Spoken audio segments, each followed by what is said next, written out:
Midva sva prišla spet na vzhod, pa rekla, tokrat letošnji letni dopust izkoristiva, da greva direktno v središče vzhodne Turčije in tukaj sva.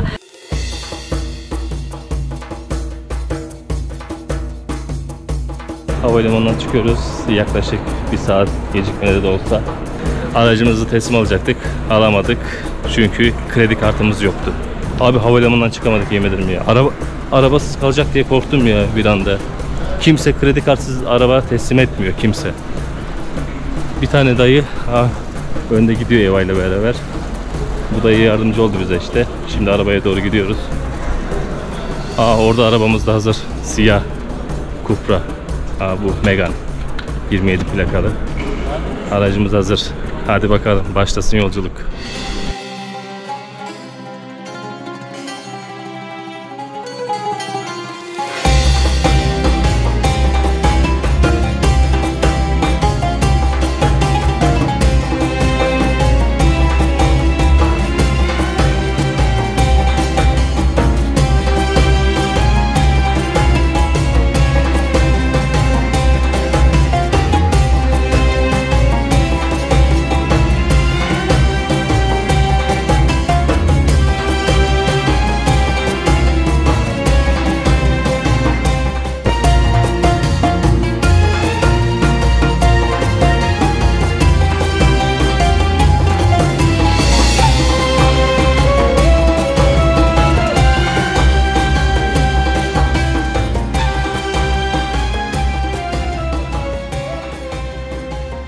Evlerin kapılarına bak. Burada da farkındaysan Mardin'de çektiğimiz videoda evlerin kapıları yine aynı özelliği taşıyordu. Burada da aynı şekilde bak. Tek tip renkler. Baksana zile. Evet evet. Yani basmayayım da çünkü otel bu.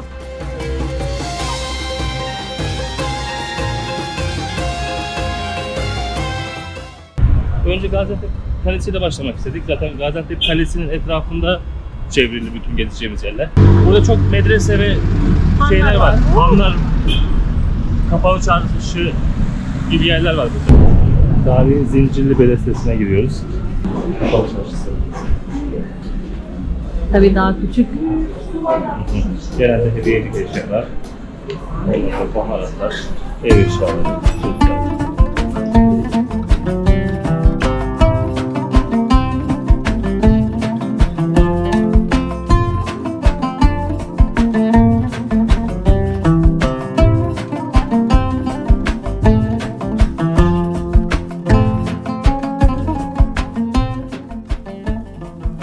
Naša prva postojanka na tem popotovanju je mesto Gaziantep. To je mesto, kamor se Turki zapeljejo včasih tudi po tisoče kilometrov samo za vikend, da pridejo na pokušanje hrane. In seveda ne brez razloga. Gaziantep je na UNESCO-vem seznamu kot eno izmed najbolj kreativnih in okusnih gastronomskih mest na svetu. Torej, predstavljate si lahko, da bomo jedli veliko in obilno vseh teh vlogih, kot se seveda za Turčijo spodobi, ampak do hrane seveda še pridemo. Najprej treba pokuriti jutranje sendviče iz letala, zato se vrnimo kar lepo na začetek.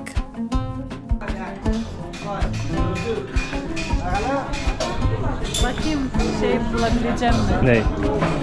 Sehpa. Sehpa mı? Bu da Antep'e geldiğinden beri sehpa deyip duruyor. Sanki sehpayı çantaya nasıl koyacaksın? Gerçekten. Ve burada bu tarz ayakkabıcılar da var. Bu ayakkabılar da şey diyorlardı. Çarık. Eskiden böyle köyde geleneksel çarık yerlerdi. Magnete baksana. Magnette baklava. Baklava.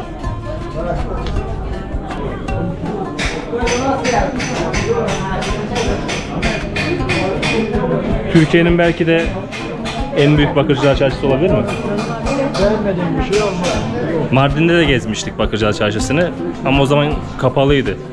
Şimdi hafta içi her yer açık. Herkes işinin başında burada. Sadece bakırı yok tabii. Oha, bak samuray kılıcı var burada.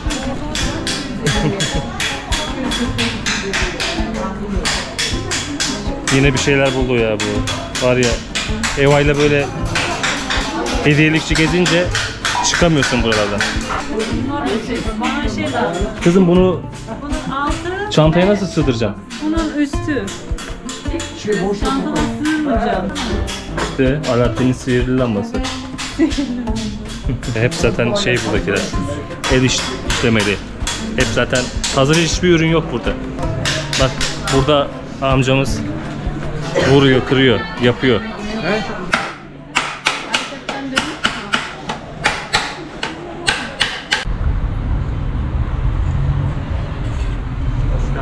İçeride 500 yıllık mağara var. İlk sağdan gidiyorsunuz. Aa bu şey mağarası aşkım.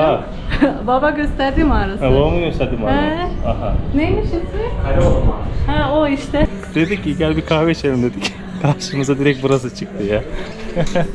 Kahve içelim dedik mağara. Burası Kaleoğlu mağarası. Burası Mağara şey ya, buldunuz mağaranın içinde kendinize. restoran ve kafe. Eva mağaraya giriyor. Çok güzel. Evet bak bu da kömürde kahve dedikleri burada bak.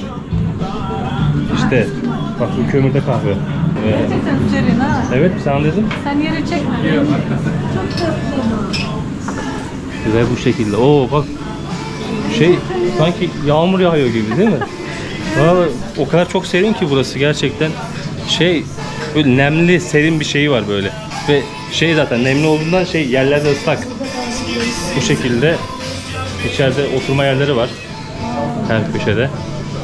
Burada özel kömürde Türk kahvesi içeceksiniz. Burası orijinal oyulmuş, bulunmuş bir mağara. Bak. Yer değirmeni de var bak buradan su orijinal herhalde kaynaktan geliyor bak.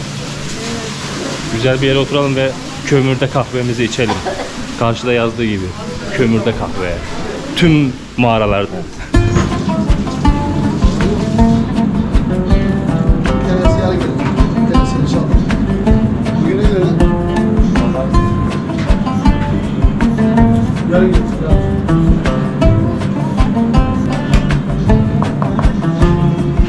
Bu kuru yemiş diye geçiyor aslında burada. İkram ediyorlar burada. Antep'te demek ki kuru yemişi bu şekilde ikram ediyorlar. Bir tadına bakayım ya. Ben hiç kahve içmedim bari şeyini yiyeyim. Ne deniyor buna? Merengeç. Çekirdek. Benim beğenmem ben ya. Ben kahveli olan hiçbir şey beğenmiyorum. Sadece Nescafe abi. Burada Rumkale yazıyor karşıda tabelada. Oraya da gideceğiz. Oraya ama 3. gün gideceğiz Antep'in. İlk 2 gün Antep'i gezeceğiz, sonra Rumkale'ye gideceğiz. O Antep'in çünkü dışında tekne turu yapıyorsun Rumkale'de. Eski bak Savaş'ın köyü diyor, Kral Kızı Mağarası diyor, Halfeti. Halfeti'yi de görürüz. Zaten Halfeti Rumkale aynı yerde.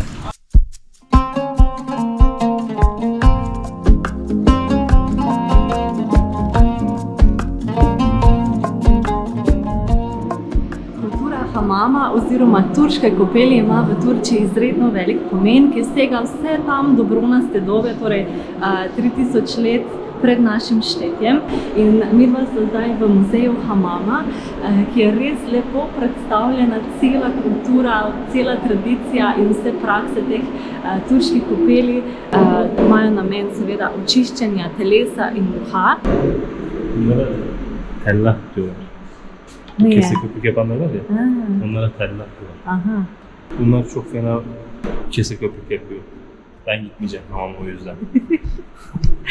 Ben dedim Gaziantep'te hamama gidelim. Dedi bak yok şey- ben korkuyorum. Onlar çok sert yapıyor. Sonra mosmor geleceğim dışarıya dedi. Bunlar da tas, su tasları. Eskiden. Bak hamam tasları. Evet. Nasıl farklıymış. Şuna bakar Bunu mısın? amacı Bakın. sadece şey. Su bak kafana Aha. işte. Amacı mı olacak? Bak ben sana dedim. Şuranın kültürü, hamamın kültürü yaşamak lazım. Zaten Götüreceğim. şey var ya, Antep'in hamamları. Evet. Böyle şarkısı var. Evet. Kadınlar yemekleri hazırlamış bize. Hadi bakalım. Bekliyorlar. Oo, müzikler de değişti. Na tem območju, kjer se danes nahaja Turčija, so seveda se prepletale različne civilizacije in kulture in hamami oziroma te javne kopeli to kulturo so začeli že Rimljani, nadaljevali Bizantinci in seveda se zasidrali tudi Turki in uporabljali to arhitekturo za njihove kopeli. To se je zgodilo v 11. stoletju, ko so na ta tla, kjer danes stoji Turčija, prišli Seldžuki in v tisti časi seveda niso imeli tople vode, zato so morali seveda toplo vodo izumiti oziroma so naredili kopališča, kamor so ljudje prihajali, da so se očistili. In pač čistoča je v islamu ima izredno velik pomen, zato so se tudi pač ti hamami izredno razpasli in so postali del dnevnega in družabnega življenja, tako da niso prihajali ljudje samo se sem okopati in očistiti, ampak so pripravljati začeli tudi različne tradicije, različne tako imenovane dneve, kot so recimo preden se nevesta poroči, se zberejo vse ženske, se pridejo vsem zabavati, okopati, očistiti in pripraviti na novo življenjsko obdobje. Berberi vardı. Ondan sonra hamamını yapıyordu, yemeğini yiyordu. Hamam dediğinde böyle bütün gününü alıyordu, biliyor musun? Şimdi ama öyle değil ama bazı yerler var böyle tarihi kalan yerler. Gel gel gel. Gel. Aha. İşte seni böyle yatırıyor adam. Böyle üstüne çıkıyorlar. bak Antep hamamları müzik. İşte. Hele hele hele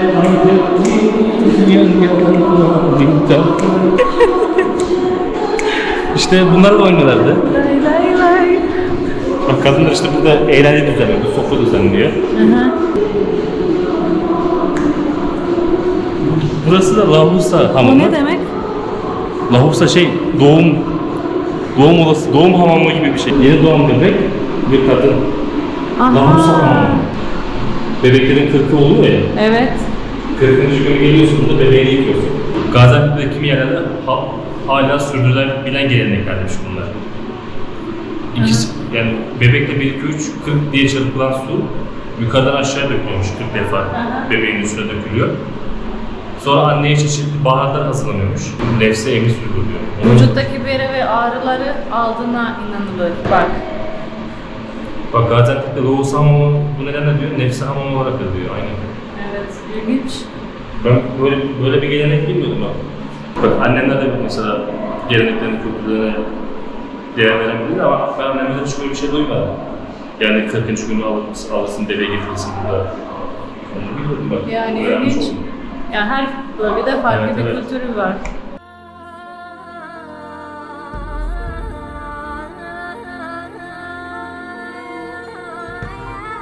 Şurada bak 3 tane bizimki Eva köpek gördü yine, yakaladı.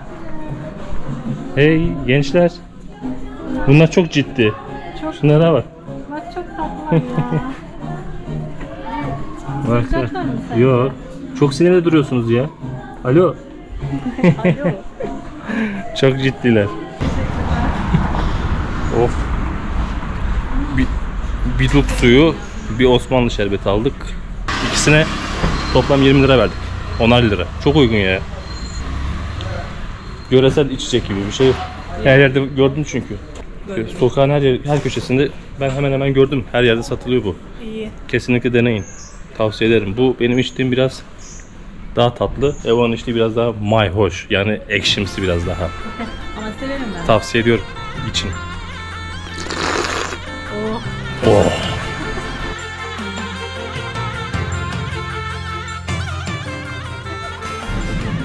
Evet, kebapçıdayız şu an. Böyle bir yere oturdum ki inanamazsınız. Adamlar bir taraftan ekmek açıyor, bir taraftan adam burada lahmacun yapıyor. Yemeğin ortasına düştük gibi bir şey oldu.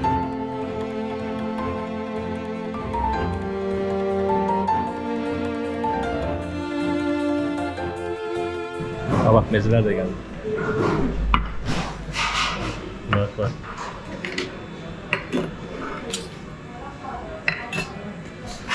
Vallahi. Süper abi. Dolu vallahi her şey.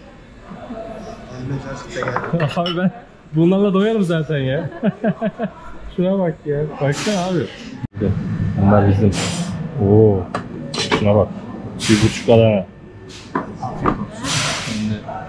Süper.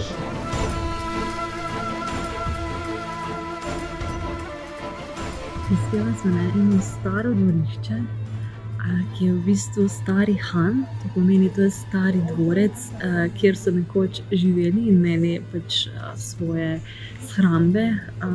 To so bili malo bolj prestižni gospodje.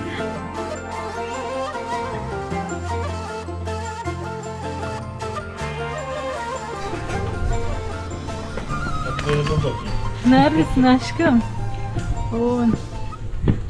Nereye yine geziyoruz ya? Burası ormanda saklanmış gibi duruyor. Baksana yukarıdan. Oo. Aşağısı gözükmüyor. İncir ağacından falan.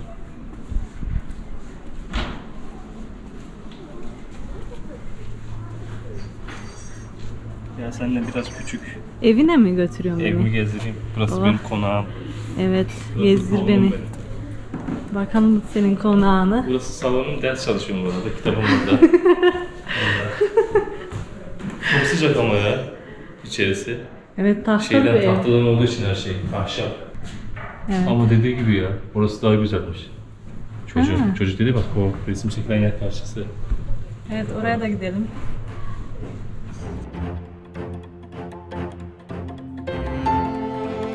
Adam hikayesini anlatıldı daha demin. İşte 1945 yılında babası almış. Babasından burada kalmış. 10 yıl yaşamış adamlar burada. Her şey işte böyle. Bütün her şey. Bu da babam mı onun? Bu onun babası beni takip ediyor.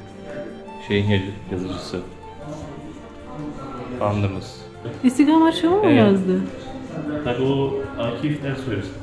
Aha. Şey anlattı. Mutfak mıydı burası? Neydi? Büfe diyor. Büfe dedi. Şey koymuşlar. Güçten, yıkılmasın diye güçlendirmişler. Burada artık yaşanmak zaten belli. Ha. Ya bunu restore edilmeli.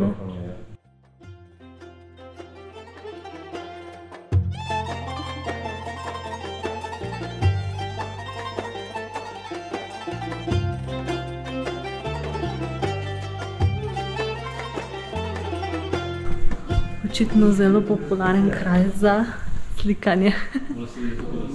Sen nereye girdin? Konağımı gezdiler sana. Burası da yatak odan.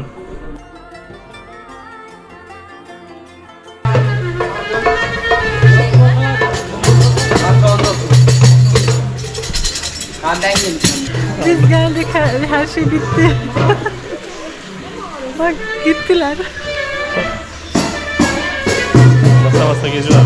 Ha, masalarda yapıyorlar.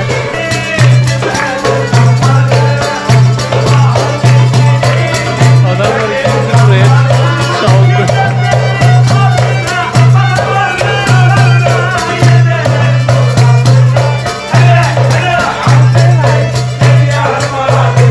Ama sabah Gece hayatı bu. gece hayatımızda insanların baklava yemek. Biz onu yapacağız bakalım. Yani zaten Deneyelim. etrafta hiçbir şey açık şey. da değil. Evet. Yani birkaç tane market sadece, pazar, o kadar. Hadi yiyelim bari. Deneyelim şu baklavaları. Oo. Merhaba. Tatlı yiyor zaten.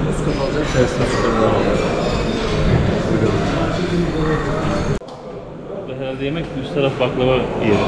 Evet. O zaman hadi yukarıya. Bak. Dekorlara falan. Burası Antep'in en ünlü baklavacısı İmam Çağdaş. Buraya gelip de baklava yemeden gitmeyeceksin. Bu İmam Çağdaş'a. Yani değerlendireceğiz şu an. Yani kalite, Kıyaslayacağız. tat, her şey burada. Yani millet İstanbul'dan buraya hafta sonu uçuş yapıp buraya gelip baklava yiyip gidiyorlar. Şöyle söyleyeyim, bizim şirket bir kez ta buradan İstanbul'a kadar sipariş etti baklavaları. Yani o kadar. O kadar. Buradan İstanbul'a kadar göndermişler. Nasıl? İstanbul'da böyle bir baklava yok. Güloğlu nasıl kıyaslanırsan? Alakasız. Onlar baklava değil. Direkt söyledim bak. Öyle mi? Teşekkürler. Direkt. Güzel. Ve daha yumuşak. Tazeliği fena. Hiç alakası yok. Kusura bakmayın. Güloğlu. Abi yok ya. Onu söylüyorum abi. Bak fıstığın hamuru doğru lezzetini alamam. Elle tut. Ters çevir. Alt taraf damarı. Eline mi? Değil. Şunu bitirdikten sonra elde edeceğiz. Aynen. Tamam. Ters çevir, alt taraf tamam. Tamam. Bak yeni taktik öğrendim. Çatalla yemeyeceğim. Nerede yersen yer. Tamam nerede yer. İstanbul'da bize takalıyorlar baklava diye de. Direkt anladım abi ya. Gerçekten. Hiçbir yere. Şimdi bunu ters mi çevireyim? Ters çevir. Çevir hadi. Aynen. Öyle. Alt taraf tamam üzerine gelecek. Bu ne be ya? İnanılmaz. Bana adam baklava yemeği öğretti abi ya. Bu yetimden. Muazzam. Elle yiyeceksin bundan sonra.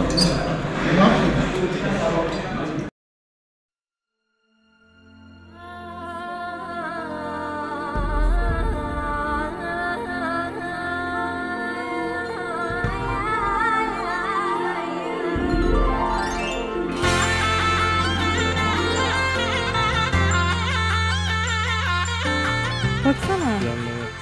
Yani şu halı, şu aşağıdaki halı bu. Teyzelere bak. Gördün mü? Ne? Teyzeler ne oldu orada ya? Teyze, ulan var ya. Arkamdaki teyzelere bak. Sinemada film izler gibi oturmuşlar orada. Ne yapıyorlar acaba? Şimdi bunların içine ne giriyor abicim? Şimdi önce sevgi giriyor tabii. Sevgi tabii olmazsa olmazımız. Sen de anlıyorsun he bu işten. Üstüne de fıstık ha. Süper.